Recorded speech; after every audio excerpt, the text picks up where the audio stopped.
everyone, myself Orgho, I am a second year MBBS student. Welcome back to বিজ্ঞান মার্গ। আজকের এই ভিডিওতে আমি ওয়েস্ট বেঙ্গলের সেমি গভর্নমেন্ট এমবিবিএস কলেজের কাট অফ এবং 2026 এ ম্যানেজমেন্ট কোটা অ্যাডমিশন নিয়ে বিস্তারিত আলোচনা করব। যদি তুমি গভর্নমেন্ট সিট টার্গেট করো, সেমি গভর্নমেন্ট নিয়ে কনফিউজ থাকো বা ম্যানেজমেন্ট কোটা দিয়ে প্রাইভেট কলেজে অ্যাডমিশন নিতে চাও, তাহলে এই ভিডিওটা একদম শেষ পর্যন্ত দেখো। কারণ এখানে আমি শুধু কাট অফ বলবো না, বরং কোন মার্কসে কি রিয়েলিস্টিক অপশন থাকতে পারে সেটাও এক্সপ্লেন করব। আর যদি তুমি নিট কাউন্সিলিং এর সময় কোনো ভুল করতে না চাও, তাহলে এখনই বিজ্ঞান মার্গকে সাবস্ক্রাইব করে দাও এবং আমাদের টেলিগ্রাম চ্যানেলে জয়েন করতে ভুলো না। কারণ সেখানে আমি regular cut off update, counselling alerts, seat matrix analysis, document updates এবং ইম্পর্টেন্ট নোটিসেস সবার আগে শেয়ার করি। চলো এবার শুরু করা যাক সেমি গভর্নমেন্ট এবং ম্যানেজমেন্ট কোটার এই কি এক্সপেক্টেড র্যাঙ্কটা থাকতে পারে সেটা আমরা দেখে নেব। সো এর আগের ভিডিওতে আমি গভর্নমেন্ট এমবিবিএস ওয়েস্ট বেঙ্গলে কি এক্সপেক্টেড কাট অফ যেতে পারে সেটা নিয়ে বিস্তারিত রিসার্চ করেছি এবং এই ভিডিওতে আমি সেমি গভর্নমেন্ট এবং ম্যানেজমেন্ট কোটা নিয়ে ডিসকাস করবো। তার আগে একটা কথা বলে দিই, সবাই কিন্তু র্যাঙ্কটার উপর মেনলি ফোকাস করবে, মার্কসটা কিন্তু একটু ভ্যারি করতে পারে 2-3 নাম্বার। কারণ আমি এখনো পর্যন্ত যতগুলো ডেটা কালেক্ট করতে পেরেছি তার উপর বেসিস করেই মার্কসটা কিন্তু দেওয়া আছে। তো যদি আমি 54,000 একটা র্যাঙ্ক ধরি, তো সেই র্যাঙ্কের মধ্যে অনেকগুলো মার্কস থাকতে পারে। 64,000 র্যাঙ্কে, 54,000 বা 64,000 যেই র্যাঙ্কটা ধরি তার মধ্যে কিন্তু অনেকগুলো মার্কস থাকতে পারে। সো মার্কসটা কিছুটা ভ্যারি করতে পারে 2-3 নাম্বার, বাট র্যাঙ্কটা কি, র্যাঙ্কটার উপর মেনলি এমফাসাইজ করো। র্যাঙ্কটা কিন্তু এই অ্যারাউন্ডই থাকবে। তো চলো শুরু করা যাক। প্রথমে আমরা সেমি গভর্নমেন্ট নিয়ে ডিসকাস করবো, তারপর ম্যানেজমেন্ট কোটা নিয়ে ডিসকাস করবো এবং ভিডিওর লাস্টে আমি কিছু ইম্পর্টেন্ট টিপস দেবো সেমি গভর্নমেন্ট এবং ম্যানেজমেন্ট কোটা স্টুডেন্টদের জন্য। লাস্ট পর্যন্ত ভিডিওটা কিন্তু কিন্তু অবশ্যই দেখো। সো সিট ইনক্রিজ হওয়ার কি এফেক্ট পড়তে চলেছে সেটাও আমি এখানে ডিসকাস করবো। তো সবচেয়ে প্রথমে total number of private colleges in West Bengal is 16। একটা নতুন কলেজ যেহেতু ইনক্লুড হয়েছে। অ্যাভেলেবেল এমবিবিএস সিটস কতগুলো আছে? 2350টা সিট ছিল 2025-এ। এটা ইনক্রিজ হয়েছে, 500টার মতো সিট ইনক্রিজ হয়েছে এবং যেটা দাঁড়িয়েছে 2850টা। এবং আমার মতে বলে ফার্দার রাউন্ড, মানে থার্ড রাউন্ড পর্যন্ত, কিন্তু থার্ড রাউন্ডে গিয়ে কিন্তু আরো কিছু সিট অ্যাড হতে পারে। তো কাট অফটা কিন্তু ভালোই নামতে পারে সেমি গভর্নমেন্ট এবং ম্যানেজমেন্ট করার জন্য। তো 2026-এ এখন আমাদের ফার্স্ট রাউন্ডের জন্য আছে 2850টা টোটাল প্রাইভেট সিট এবং এদের মধ্যে 33% যে সিটস আছে সেটা আমাদের পড়বে স্টেট কোটা, অর্থাৎ সেমি গভর্নমেন্ট কলেজের মধ্যে। So seats which is 940। So 940টা seat semi government college seats এর মধ্যে আসবে। এর আগে কিন্তু 2024-এ 700 সামথিং সিটস কিন্তু সেমি গভর্নমেন্ট কলেজের আন্ডারে আসতো, কিন্তু এখন সেটা বেড়ে 940 হয়ে গেছে। তো তোমাদের অ্যাডমিশন পাওয়ার চান্সটা কিন্তু অনেকটাই ইনক্রিজ হয়ে গেছে। নেক্সট আসবো ম্যানেজমেন্ট কোটার জন্য। ম্যানেজমেন্ট কোটার জন্য 1528টা সিট ছিল 2025-এ। 1528 সিট ছিল 2025-এ। 500টা সিট, অলমোস্ট 500টা সিট ইনক্রিজ হয়েছে, মানে টোটাল ম্যানেজমেন্ট কোটা ইনক্রিজ হয়েছে 362টা সিট ম্যানেজমেন্ট কোটাতে ইনক্রিজ হয়েছে এবং সেটা দাঁড়িয়েছে 1890টা টোটাল প্রাইভেট সিট, যেটা ম্যানেজমেন্ট কোটার থ্রু দিয়ে অ্যাডমিশন নিতে পারবে তোমরা। সো ক্যাটাগরি ওয়াইজ যদি আমি সিট ডিস্ট্রিবিউশনটা দেখি, তো 517টা সিট আমরা 2026-এ পেয়ে যাচ্ছি। ঠিক আছে, 2025-এ ছিল 408টা seat for state quota student. তো ইউআর এর ক্ষেত্রে 517টা সিট আছে 2026-এ।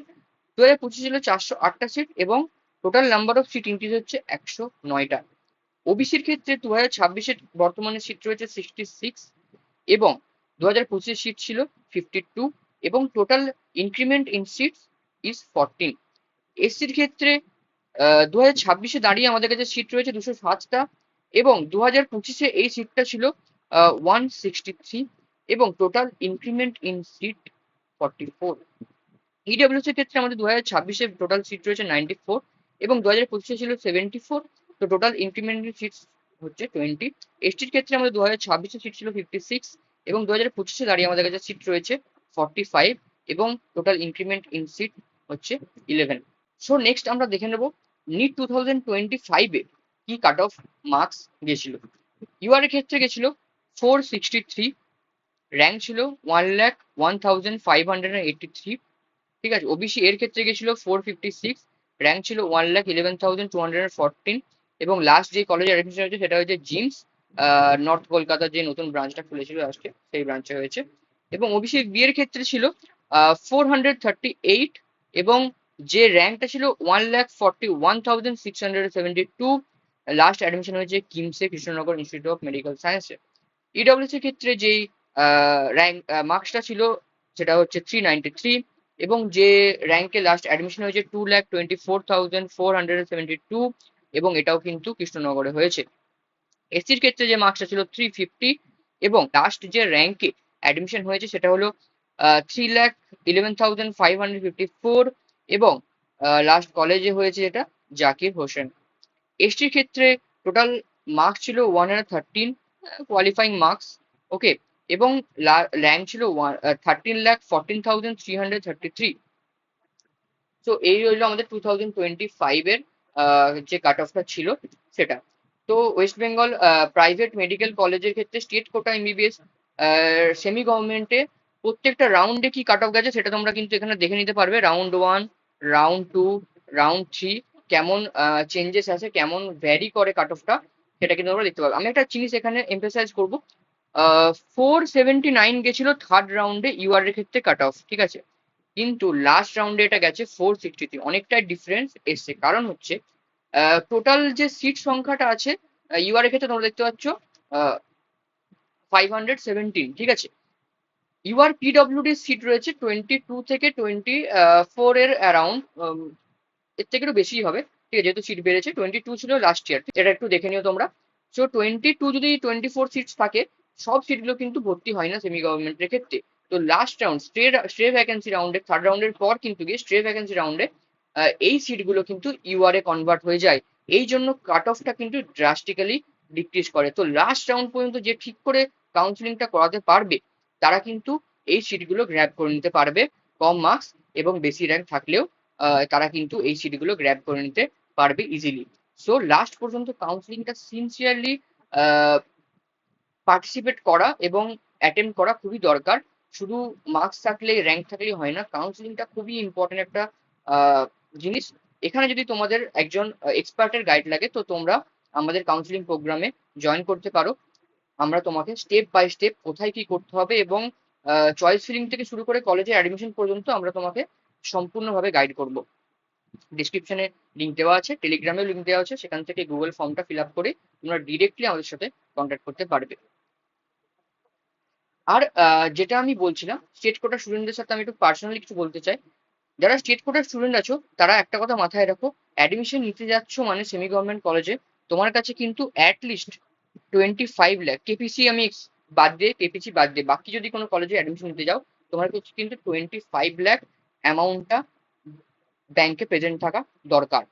আমি এই কথাটা কেন বলছি, কারণ তুমি যদি ভেবে থাকো যে আমি দুটো সেমিস্টারের ফিস পেমেন্ট করবো, অ্যাডমিশন ফিস পেমেন্ট করবো, আমার কাছে মোটামুটি 7 থেকে 8 থেকে 10 লাখ টাকা আছে, আমি এগুলো পেমেন্ট করে আমি অ্যাডমিশন নিয়ে নেবো এবং সেমিস্টার ওয়াইজ আমি পেমেন্ট করে যাব, বন্ড দিয়ে দেবো একটা গভর্নমেন্ট কলেজের মতো, কিন্তু এই জিনিসটা কিন্তু হয় না। এটা ভেবেই কিন্তু অনেক স্টুডেন্ট অ্যাডমিশন নিতে যায় এবং ওখানে গিয়ে কিন্তু অনেক হ্যারাসমেন্টের শিকার হতে হয়। তোমাদেরকে একটা আমি পার্সোনালি ওপিনিয়ন দিচ্ছি যে 25 লাখ যদি তোমার অ্যাকাউন্টে থাকে তবেই তুমি কিন্তু অ্যাডমিশনের জন্য অ্যাপ্রোচ করো। কারণ এই 25 লাখ তোমাকে ওরা হয়তো ওয়ান টাইম পেমেন্ট করতে বলবে, ঠিক আছে, ওয়ান টাইম পেমেন্ট করতে বলবে, অথবা তোমাকে ব্যাংক গ্যারান্টি দিতে বলবে, ঠিক আছে, ব্যাংক গ্যারান্টি দিতে বলবে। ব্যাংক গ্যারান্টি যদি কি, যদি তোমার কোনো ডাউট থাকে জানতে চাও ব্যাংক গ্যারান্টি সম্পর্কে, আমি একটা সেপারেট ভিডিও ডেডিকেটেডলি ব্যাংক গ্যারান্টির উপর বানিয়ে রেখেছি এবং সেখানেও অনেক আমি ইউজফুল টিপস দিয়েছি, তো তোমরা গিয়ে ওই ভিডিওটা দেখতে পারো, ঠিক আছে। আর ব্যাংক গ্যারান্টি রিলেটেড অথবা স্টুডেন্ট লোন রিলেটেড যদি কোনো রকম তোমার হেল্প লাগে তো তোমরা আমাদের সাথে ডিরেক্টলি কাউন্সিলিং প্রোগ্রামের থ্রু কন্ট্যাক্ট করতে পারো, আমরা সম্পূর্ণভাবে তোমার সাথে তোমাকে হেল্প করব। আরেকটা কথা, অনেকে ভাবে যে আমি 10 লাখ অ্যাডমিশন সময় দিচ্ছি এবং 15 লাখ আমি স্টুডেন্ট লোন থেকে বা অন্য কোনো লোন থেকে কভার করে দেবো, কিন্তু একটা কথা মাথায় রেখো, স্টুডেন্ট লোন কিন্তু অ্যাডমিশনের পরই পাবে, কমপ্লিট অ্যাডমিশনের পর। কমপ্লিট অ্যাডমিশনের পরই কিন্তু স্টুডেন্ট লোন পাবে। তো কমপ্লিট অ্যাডমিশন হতে গেলে কি লাগবে? ওয়ান টাইম পেমেন্ট করতে হবে, নাহলে ব্যাংক গ্যারান্টি দিতে হবে। তো যতক্ষণ না ব্যাংক গ্যারান্টি দিচ্ছ বা ওয়ান টাইম পেমেন্ট করছো, তোমার কিন্তু কমপ্লিট অ্যাডমিশন পসিবল না। কিন্তু একটা এক্সেপশন আছে, আরেকটা কিন্তু এখানে ক্যাচ আছে। ক্যাচটা কি? যদি তুমি যে যদি তুমি 25 লাখ জোগাড় করতে পারছো না, ঠিক আছে, তোমার কাছে 10 লাখের মতো অ্যামাউন্ট আছে, আর তুমি একটা সেমি গভর্নমেন্ট নিতেই চাও, তো লাস্ট রাউন্ড পর্যন্ত তোমাকে অপেক্ষা করতে হবে। ঠিক আছে, লাস্ট রাউন্ড পর্যন্ত অপেক্ষা করতে হবে। লাস্ট রাউন্ডে যখন নতুন সিট অ্যাড হয় কোনো কলেজে, বা যেমন নতুন কলেজ যখন অ্যাড হয়, যেমন এসকেএস মেডিকেল কলেজ অ্যাড হয়েছে, তো লাস্ট রাউন্ডে ওর কিছু সিট ইনক্রিজ যদি হয়, বা অন্য কোনো কলেজে যদি কোনো সিট ইনক্রিজ হয়, তখন কিন্তু ওরা দুটো সেমিস্টারের ফিজে অ্যাডমিশন নিয়ে নেয়। অনেক স্টুডেন্টের কিন্তু এরকম অ্যাডমিশন হয়েছে, দুটো সেমিস্টারের ফিজে অ্যাডমিশন নিয়ে নিয়েছে যখন লাস্ট ইয়ার যখন নতুন কলেজগুলো ওপেন হয়েছিল লাস্ট রাউন্ডে গিয়ে। তো লাস্ট পর্যন্ত যদি ওয়েট করতে পারো, ধৈর্য ধরতে পারো, এবং এটা একটা রিস্ক ফ্যাক্টর হয়ে যাবে, কিন্তু এটা না হতেও পারো, এটা কিন্তু একটা সম্পূর্ণ রিস্ক ফ্যাক্টর হয়ে যাবে, তোমাকে অ্যাডমিশন হলেও কিন্তু হয়ে যেতে পারে।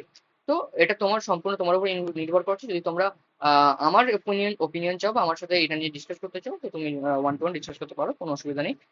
আমি অবশ্যই তোমাদেরকে বেস্ট ডিসিশনটা দেওয়ার চেষ্টা করবো। So without wasting further time, let's go ahead. So expected cut off for রিনিট 2026 স্টেট কোটার জন্য সবচেয়ে প্রথমে চলে আসবো ইউআর এর ক্ষেত্রে। ইউআর এর ক্ষেত্রে ইউআর এর ক্ষেত্রে যে এক্সপেক্টেড র্যাঙ্কটার উপর কিন্তু মেনলি ফোকাস করবে। স্কোর এই অ্যারাউন্ডে আমার কাছে যে ডেটা আছে, সেই ডেটার অ্যারাউন্ডে যে স্কোরটা আসছে, আমি সেই স্কোরটা কিন্তু রিসার্চ করবো। স্কোরটা কিন্তু 2-3 নম্বর ওপর নিচে হতে পারে, র্যাঙ্কটা কিন্তু এটাই থাকবে। ঠিক আছে, 1.05 লাখ টু 1.10 লাখ, মানে 1,05,000 থেকে 1,10,000 কিন্তু ইউআর এর ক্ষেত্রে এবারে কাট অফটা চলে যেতে পারে। ঠিক আছে, আর যে মার্কসটা এর অ্যারাউন্ড আসছে অলমোস্ট 488 টু 484, এর রাউন্ডে মার্কসটা কিন্তু থাকছে। ঠিক আছে, নেক্সট চলে আসবো ওবিসির ক্ষেত্রে। ওবিসির ক্ষেত্রে যেহেতু 7% রুলটা এসছে, তো কাট অফটা ফার্স্ট রাউন্ড যতক্ষণ না হচ্ছে, তত কি হারে চেঞ্জ হচ্ছে সেটা কিন্তু বলা মুশকিল। বাট স্টিল আমি একটা কিন্তু এক্সপেক্টেড কাট অফ বলে দিচ্ছি। র্যাঙ্ক 1.40 লাখ টু 1.50 লাখ, 1,40,000 থেকে 1,50,000-এর মধ্যে যদি তোমরা থেকে থাকো, তোমরা কিন্তু সেফ জোনে আছো। এটা কিন্তু সেফ জোন স্কোর, একদম এটার মধ্যে থাকলে তুমি তো একদম সেফ বলতে পারো যে তুমি একটা সিট পেয়ে যাবে। 99% চান্স আছে তুমি একটা সিট পেয়ে যাবে, কিন্তু কাউন্সিলিংটা ঠিক করে অ্যাটেন্ড করতে হবে। ঠিক আছে, নেক্সট চলে আসবো আমরা। তো ওবিসির জন্য মার্কসটা কেমন থাকতে পারে? 466 টু 460 অ্যারাউন্ড কিন্তু মার্কসটা থাকতে পারে, অ্যারাউন্ডে এটা ভ্যারি করবে। ঠিক আছে, নেক্সট চলে আসবো আমরা ইডব্লিউএস এর ক্ষেত্রে।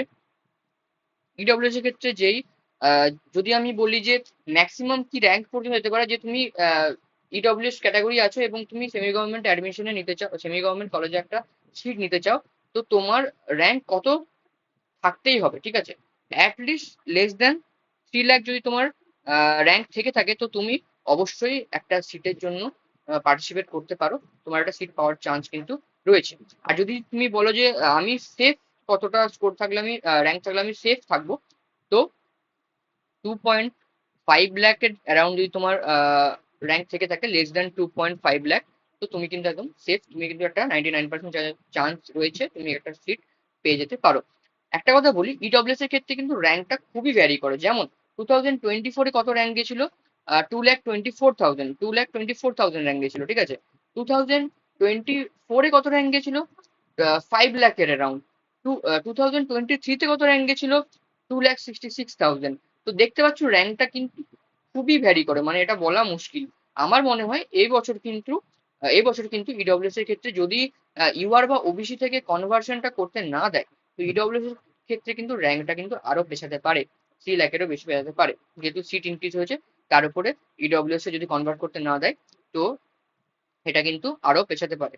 তো মার্কসটা অ্যারাউন্ড ধরে রাখতে পারো 395+। ঠিক আছে, অ্যারাউন্ড ধরে রাখতে পারো এটা একটা এক্সপেক্টেড মার্কস। ঠিক আছে, র্যাঙ্কটার উপর বেশি এমফেসাইজ করবে, আমি প্রথম থেকে বলে আসছি। এসসির ক্ষেত্রে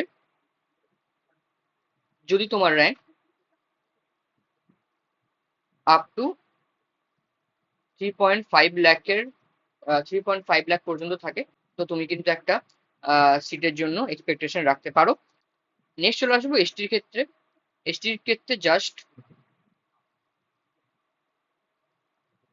কোয়ালিফাই। ওকে, তো আরেকবার রিপিট করে দিচ্ছি, ইউআর এর ক্ষেত্রে 1.05 লাখ, 1,05,000 থেকে 1,10,000-এর মধ্যে, 488 থেকে 484। ওবিসির ক্ষেত্রে 1,40,000 থেকে 1,50,000, এটা কিন্তু একটু ভ্যারি করতে পারে। 462, 466। ইডব্লিউএস এর ক্ষেত্রে 3 লাখ ম্যাক্সিমাম, ঠিক আছে। আর 2.5 লাখের যদি নিচে থাকে তোমার র্যাঙ্ক, তো তুমি 99% শিওর তুমি একটা সিট পেয়ে যাবে। মার্কসটা 2.5 লাখের অ্যারাউন্ড দাঁড়াচ্ছে 410 প্লাস অ্যারাউন্ড, ঠিক আছে, এর অ্যারাউন্ডে দাঁড়াচ্ছে। এসির ক্ষেত্রে আপ টু 3.5 লাখ, এবং এসটির ক্ষেত্রে জাস্ট কোয়ালিফাই করলে কিন্তু হয়ে যাবে।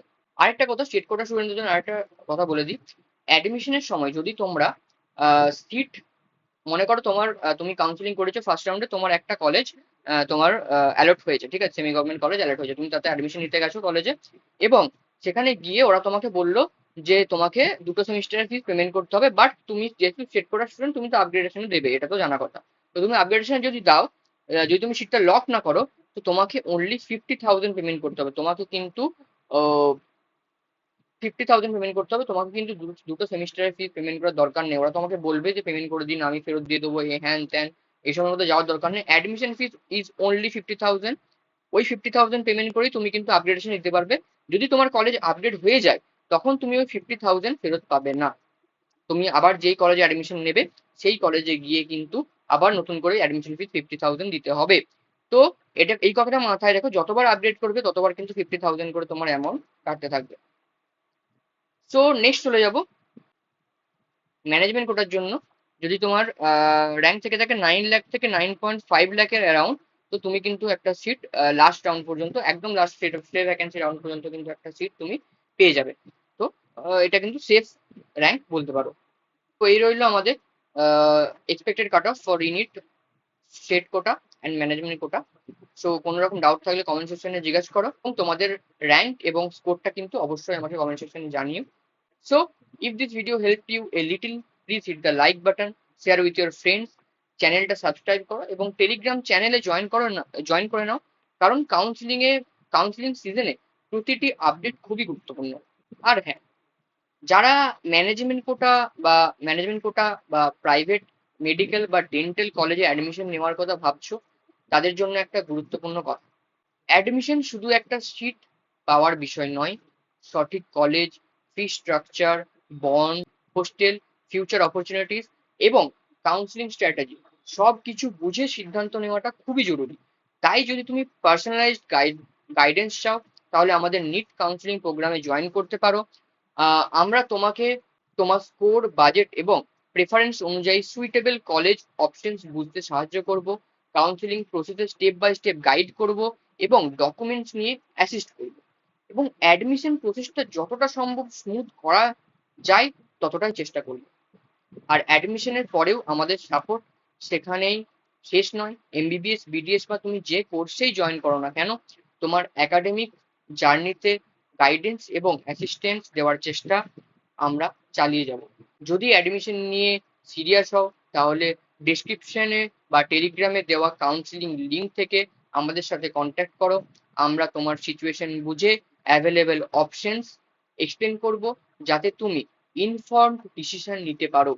আর lowest fee and best service is our only motto. So দেখা হচ্ছে পরের ভিডিওতে। Thanks for watching, till then, bye by.